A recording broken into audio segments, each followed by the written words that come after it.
అప్పుల బాధలు వెంటాడుతున్నాయా? అయితే 6 జేవిఆర్ వారి జాతిరత్నాలు ధరించండి. హలో అండి, అందరికీ నమస్కారం. నేను మీ కట్ట కార్తీక్. నిన్న దేశ ప్రధాని నరేంద్ర మోడీ గారితోటి ఆంధ్రప్రదేశ్ విద్యా ఐటీ శాఖ మంత్రి నారా లోకేష్ గారు భేటీ అయ్యారు. ఇవాళ అన్ని పేపర్లో కూడా అది ప్రధానమైన వార్త. ఆ భేటీ, దాంట్లో వచ్చినటువంటి అంశాలు, యోగాంధ్రకి సంబంధించినటువంటి ఒక పుస్తకాన్ని మోడీ గారితో ఆవిష్కరించినటువంటి విషయాలన్నీ కూడా పొందుపరిచారు. కానీ ఇక్కడ చర్చించుకోవాల్సిన ఒక అంశం ఏంటి అంటే, ఆ భేటీ గంటకు పైగా జరిగింది. అసలు మోడీ గారితోటి ఒక రాష్ట్ర మంత్రి భేటీ కావటమే ఒక ఆశ్చర్యం. ఇప్పుడు ప్రధానమంత్రి గారితోటి ముఖ్యమంత్రులు భేటీ అవ్వటం, కేంద్ర మంత్రులు భేటీ అవ్వటం, పార్టీల అధినేతలు భేటీ కావటం సహజమైన పరిణామం. వాళ్ళు కూడా అపాయింట్మెంట్ కోసం నెలల తరబడి వేచి చూస్తూ ఉంటారు. దేశాధినేతలు కూడా మోడీ గారి అపాయింట్మెంట్ కోసం వెయిట్ చేస్తూ ఉంటారు. ఇక్కడ మన దేశంలో ఉన్న పార్టీల అధినేతలు, కేంద్ర మంత్రులు, ముఖ్యమంత్రులు రాష్ట్రాలకి వాళ్ళే మోడీ గారి అపాయింట్మెంట్ కోసం చూస్తూ ఉంటారు. అలాంటిది ఒక రాష్ట్ర మంత్రి అయినటువంటి నారా లోకేష్ గారు ఈ మధ్య విరివిగా మోడీ గారిని కలవగలుగుతున్నారు. గతంలో ఫ్యామిలీతో కలిసి వెళ్ళి గంటన్నరకు పైగా మోడీ గారి పర్సనల్ టైం ఇవ్వటం జరిగింది. ఆ భేటీ గురించి చర్చించుకున్నాం మనం. అయితే నిన్న భేటీ కూడా చూడండి, 11:15 నుంచి 12:15 వరకు దాదాపు గంట పాటు చర్చ జరిగింది. గంట పాటు మోడీ గారితో నారా లోకేష్ గారు పెట్టారు. నిజానికి ప్రధానమంత్రి గారిని ఎవరైనా ఒక రాష్ట్ర మంత్రి కలిశారనుకోండి, అదే మామూలుగా అపాయింట్మెంట్ దొరకదు రాష్ట్ర మంత్రులకి, కానీ దొరికింది కలిశారనుకోండి, లేదా ఎంపీలు, కేంద్ర మంత్రులు కలిసినా సరే ఒక 10 నిమిషాలు, 20 నిమిషాలు అఫీషియల్ మీటింగ్స్లోనే రాష్ట్ర ముఖ్యమంత్రులు కొద్దిగా ఎక్కువసేపు గడుపుతారు ప్రధానమంత్రి గారితో. అంటే అఫీషియల్ రివ్యూస్ ఉంటాయి కదా, అధికారులతో కలిసి పంచుకునేటువంటి మీటింగ్స్, అలాంటి మీటింగ్స్లోనే అంత టైం గడపడం సాధ్యం అవుతుంది. కానీ నారా లోకేష్ గారు మోడీ గారితో గంటకు పైగా చర్చించారు అంటే ఇది కీలకంగా మనం మాట్లాడుకోవాల్సిన విషయం ఉంది.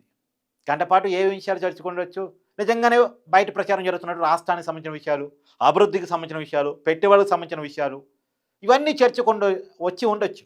కేంద్రం నిధులు వీళ్ళు అడిగి ఉండొచ్చు. మరి మోడీ గారు ఏం చెప్పారనేది చూద్దాం, రాబోయే కాలంలో ఏమి ఇస్తారనేది.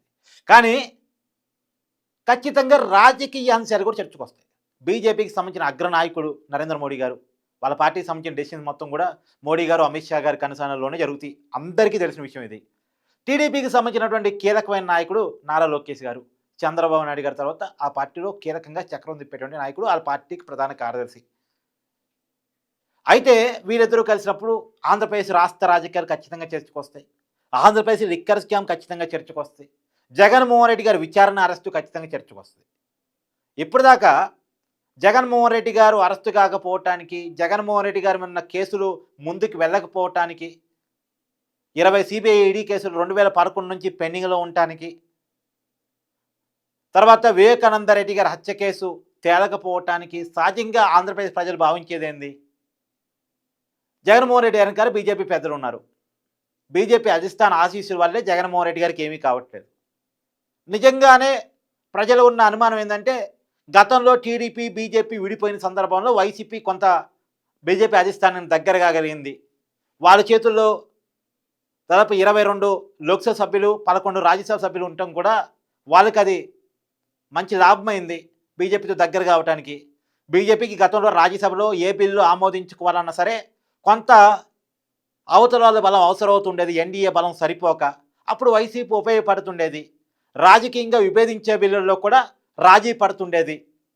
మోడీ గారు ఎలా చెప్తే అలా, ఎన్నిక ఏదైనా, బిల్లు ఏదైనా, రాష్ట్రపతి, ఉపరాష్ట్రపతి, లోక్సభ స్పీకరు, లోక్సభలో, రాజ్యసభలో బిల్లులు, అది త్రిపుల్ తలాక్ కావచ్చు, ఇంకేదైనా కావచ్చు, ఏ బిల్లు అయినా ఏదైనా సరే సపోర్ట్ చేస్తుండేది. కాకపోతే వైసీపీ అడిగేది ఒకటే, రాష్ట్రాన్ని నిధులు ఇవ్వమని అడగదు, రాష్ట్రానికి మంచి చేయమని అడగదు, రాష్ట్రంలో పెట్టుబడుల గురించి అడగదు.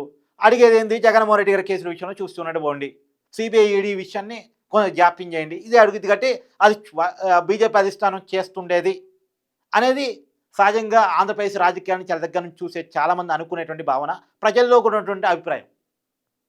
ఇప్పుడు గతంలో పరిస్థితులు మారిపోయాయి. ఎన్డీఏ అనేది తెలుగు ఎంపీల మీద, టీడీపీ ఎంపీల మీద ఆధారపడిన పరిస్థితి. ఎన్డీఏలో టీడీపీ క్రియాశీలక భాగస్వామి.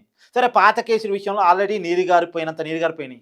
కొత్తగా వస్తున్నటువంటి లిక్కర్ స్కామ్లోనైనా జగన్మోహన్ రెడ్డి అరెస్ట్ విషయంలో, ఈ విషయంలో కూడా ఇప్పుడు పర్టికులర్ ఈ జగన్మోహన్ రెడ్డి గారి విషయంలో కూడా కూటమిలో ఉన్న 3 పార్టీలు తేల్చుకోవాలి.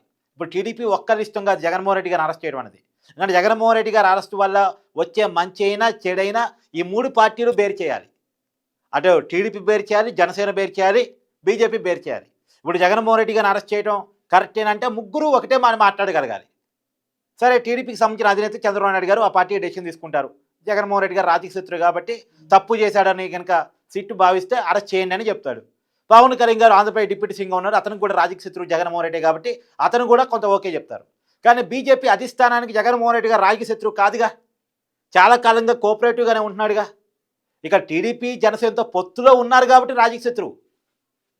కానీ వాళ్ళకి కానీ వాళ్ళ పార్టీకి కానీ సైద్ధాంతిక శత్రువో రాజకీయ శత్రువో జగన్మోహన్ రెడ్డి గారు కాదు. వాస్తవంగా సైద్ధాంతిక శత్రువు కావాలి, కానీ సైద్ధాంతికం విషయంలో జగన్మోహన్ రెడ్డి రాజీ పడుతున్నాడు కదా. మామూలుగా జగన్మోహన్ రెడ్డి సిద్ధాంతం ఏంది, కొంత ప్రోగ్రెసివ్ సిద్ధాంతం, కొంత కాంగ్రెస్ సిద్ధాంతం, కాంగ్రెస్ అనుకూల సిద్ధాంతం. కానీ అయినా సరే తన సిద్ధాంతాన్ని కూడా పక్కన పెట్టి బీజేపీకి ఎప్పుడు కావాలంటే అప్పుడు ఏ రకంగా కావాలంటే ఆ రకంగా ఉపయోగపడుతున్నాడు కదా. కాబట్టి ఆ సాఫ్ట్ కార్నర్ ఇంకొంతకాలం ఉండే అవకాశం ఉంటుంది. ఆ సాఫ్ట్ కార్నర్ కాదు అని చెప్పేసి క్లియర్గా జగన్మోహన్ రెడ్డి గారు చేసినటువంటి క్రిమినల్ యాక్టివిటీస్ని మోడీ గారి ముందు, అమిత్ షా గారి ముందు పెట్టి వీళ్ళు ఏదైతే ఎంక్వైరీ చేశారో దేన్నైతే నిర్ధారించారో, ఏ విషయాలైతే కనుగొన్నారో ఆ విషయాలన్నీ వాళ్ళ ముందు పెట్టి ఆంధ్రప్రదేశ్ లిక్కర్ స్కామ్ ఎంత పెద్దది, ఏ రకంగా మనీ లాండరింగ్ జరిగింది, ఏ రకంగా ఆ రోజు ఎంతమంది జనాలు చనిపోయారు, ఎలాంటి లిక్కర్ అమ్మారు, ఇలాంటి కీలకమైన అంశాలన్నీ మోడీ గారి ముందు పెట్టి వాళ్ళని కూడా ఒప్పించి బీజేపీ అధిష్టానాన్ని కూడా ఒప్పించి జగన్మోహన్ రెడ్డి గారిని ఎంక్వైరీ చేయటమో అరెస్ట్ చేయటమో చేయాలి. అందులో మనకున్న ఇన్ఫర్మేషన్ వరకు కూటమి అనుకుంటుంది, ఇక టీడీపీ నాయకత్వం కూడా అనుకుంటుంది ఏంటంటే మన చేతికి మట్టి అంటకుండానే జగన్మోహన్ రెడ్డి గారు అరెస్ట్ జరిగిపోవాలి.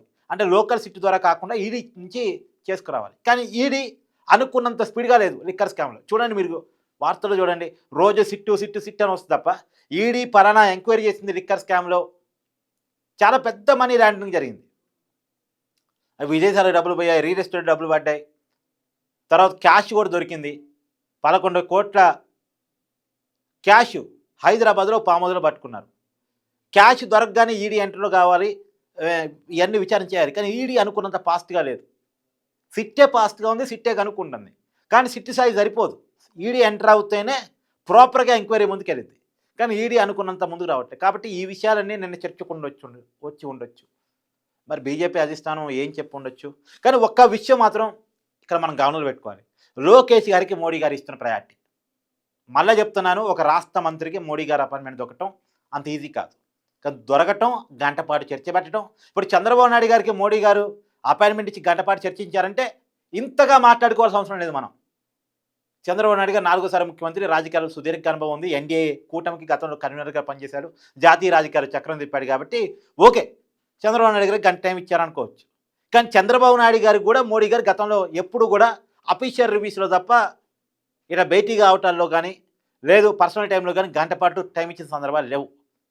జగన్మోహన్ రెడ్డి గారికి కూడా లేవు గతంలో ముఖ్యమంత్రిగా ఉన్నప్పుడు. కానీ మంత్రిగా ఉన్నటువంటి నారా లోకేష్ గారికి ఇవ్వటం అనేది కొంత ఆశ్చర్యాన్ని కలిగిస్తుంది. అంటే లోకేష్ గారికి మోడీ గారికి ఏదో బాండింగ్ కుదిరింది. లోకేష్ గారు మోడీ గారిని చాలా విషయాల్లో కొంత ఒప్పించగలుగుతున్నారు. ఆ లోకేష్ గారు అలా ఆ బాండింగ్ కుదుర్చుకోబట్టే వైజాగ్లో పెట్టుబడులు కావచ్చు, అమరావతిలో కేంద్ర సహాయం కావచ్చు, అంటే గతానికి మించి వస్తుంది. వాస్తవానికి మనం గతంలో మాట్లాడుకునే వాళ్ళు 2014 నుంచి 2018 మధ్య పొత్తు ఉన్నన్నాళ్ళు కేంద్రం రాష్ట్రం పట్ల వివక్ష చూపిస్తుందని, మనకు నిధులు ఇవ్వట్లేదని, ఇలాంటివి మాట్లాడుకునేవాళ్ళు. కానీ ఇప్పుడు అది లేదు. కొంత కేంద్రం వైఖరిలో ఆంధ్రప్రదేశ్ పట్ల మార్పు వచ్చింది. చాలామంది చెప్పొచ్చు ఎన్డీఏ టీడీపీ ఎంపీల మీద ఆధారపడుతుంది కాబట్టి మార్పు ఉండొచ్చు అనుకోవచ్చు. కానీ అలా అనుకోవడానికి ఏం లేదు. ఎన్డీఏ టీడీపీ సపోర్ట్ ఇచ్చినా సపోర్ట్ ఇవ్వకపోయినా ఎలా ఎన్డీఏని సర్వైవ్ చేసుకోవాలో మోడీ అమిత్ షా బ్యాచ్కి బాగా తెలుసు. మోడీ అమిత్ షా గారికి బాగా తెలుసు. వాళ్ళకి అంత రాజకీయాల్లో చక్రం తిప్పగలిగే స్థాయిలోకి వాళ్ళు వెళ్ళిపోయారు. దేశంలో 3వసారి ఎన్డీఏ కూటమి నిలబెట్టుకున్నారు. అది కాదు, ఏదో బాండింగ్ కుదిరింది. లోకేష్ గారు చాలా చక్కగా వ్యవహారం నడపగలుగుతున్నారు, పెట్టుబడులు రాష్ట్రాన్ని తీసుకొచ్చుకోగలుగుతున్నారు, కేంద్రం నుంచి కావాల్సినంత సహాయాన్ని పొందగలుగుతున్నారు. ఇప్పుడు నేను ఇలా ఏదో పొగట్టం కోసం చెప్పడం కాదు. అమరావతికి వచ్చినప్పుడు మోడీ గారే స్వయంగా మీరు నేను పిలిచినా రావట్లేదేంది, వచ్చి కలవని చెప్పేసి లోకేష్ గారిని అన్నారు. అది అన్ని మీడియాలో వార్తలు వచ్చినాయి. మామూలుగా టీడీపీని వ్యతిరేకించే మీడియాలో కూడా వాళ్ళు వచ్చిన వార్త అది. కాబట్టి కొన్ని వాస్తవాలుగా మాట్లాడుకునే ప్రయత్నం మనం చేయాలి రాజకీయాలకు అతీతంగా. కాబట్టి ఏదో బాండింగ్ కుదిరింది. మరి రాజకీయ విషయాల్లో కూడా మోడీ, అమిత్ షా గారిని మార్చి కొంత జగన్మోహన్ రెడ్డి గారి విషయంలో తీసుకునే చర్యల విషయంలో కూడా కొంత దూకుడుగా ముందుకెళ్తారా? చూడాలి రాబోయే కాలంలో. Thank you.